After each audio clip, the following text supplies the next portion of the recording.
تو کیا آپ جانتے ہیں کہ رمضان کے 30 روزے رکھنے سے ہمارے شریر پر کیا اثر ہوتا ہے؟ اس پر جاپانی سائنسدان نے ایک بڑی کھوج کی ہے جس کا جاننا ہر مسلمان کے لیے بے حد ضروری ہے۔ جاپانی بایولوجسٹ یوشونوری اشومی ایک سائنسدان ہیں جن کو 2016 میں میڈیسن پر نوبل پرائز دیا گیا۔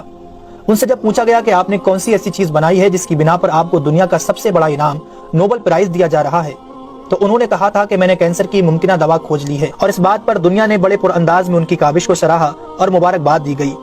اس کے بعد ڈاکٹر یوشینوری اشومی نے کہا کہ میں نے کینسر کی دوا نہیں بلکہ کینسر سے بچاؤ کا حل تلاش کر لیا ہے۔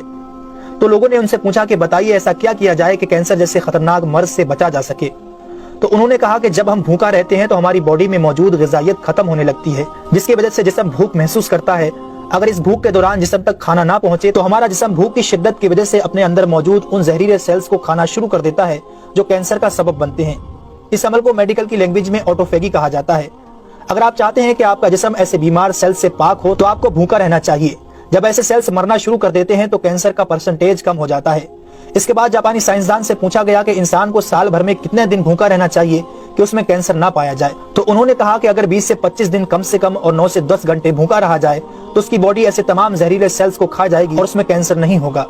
اے میرے پیارے رب کریم، آج ہمیں سمجھ آیا کہ مومن پر روزے کیوں فرض کیے گئے، اور آج مجھے اس احادیث پاک کی بھی سمجھ آ گئی جس میں آپ صلی اللہ علیہ وسلم نے فرمایا کہ ہر شے کی زکوٰۃ ہے اور جسم کی زکوٰۃ روزہ ہے۔ سبحان اللہ، میں قربان جاؤں ایسے سچے دین پر جس نے عبادت کے اندر بھی بیماریوں کا علاج رکھا ہے۔ دوستو، اسلام وہ دین فطرت ہے جو زندگی کے ہر شعبے میں راہ اعتدال کی تعلیم دیتا ہے۔ اس لیے آج نہ صرف مغرب میں زیادہ کھانے کو ناپسند کیا جاتا ہے بلکہ اسے انسانی صحت کے لیے بھی نقصان دہ سمجھا جاتا ہے۔ اللہ تعالیٰ نے اپنے پیارے محبوب حضرت محمد صلی اللہ علیہ وسلم پر وحی نازل فرمائی، کھاؤ پیو اور حد سے نہ بڑھو، بے شک وہ حد سے بڑھنے والوں کو پسند نہیں فرماتا۔ اس کے علاوہ حضرت ابو ہریرہ رضی اللہ تعالیٰ عنہ سے روایت ہے کہ رسول اکرم صلی اللہ علیہ وسلم نے ارشاد فرمایا، کھاؤ پیو اور پہنو اور خیرات کرو بغیر فضول خرچی اور تکبر کیے۔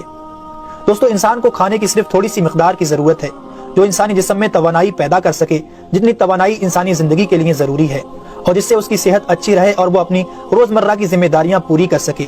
انسانی جسم کو جتنا کھانے کی ضرورت ہے اس سے زیادہ جسم میں داخل ہونے والا کھانا چربی بن جاتا ہے، جس کی وجہ سے انسان کا جسم بڑھ جاتا ہے، اس کی رفتار سست ہو جاتی ہے اور وہ بہت زیادہ تھکن محسوس کرنے لگتا ہے۔ اس کے علاوہ انسانی جسم بہت سے امراض کا شکار بھی ہو جاتا ہے۔ اسی لیے اللہ تعالیٰ نے روزے فرض کیے تاکہ 11 مہینوں کے دوران کھانے پینے کی بے احتیاطی کا ازالہ ہو سکے۔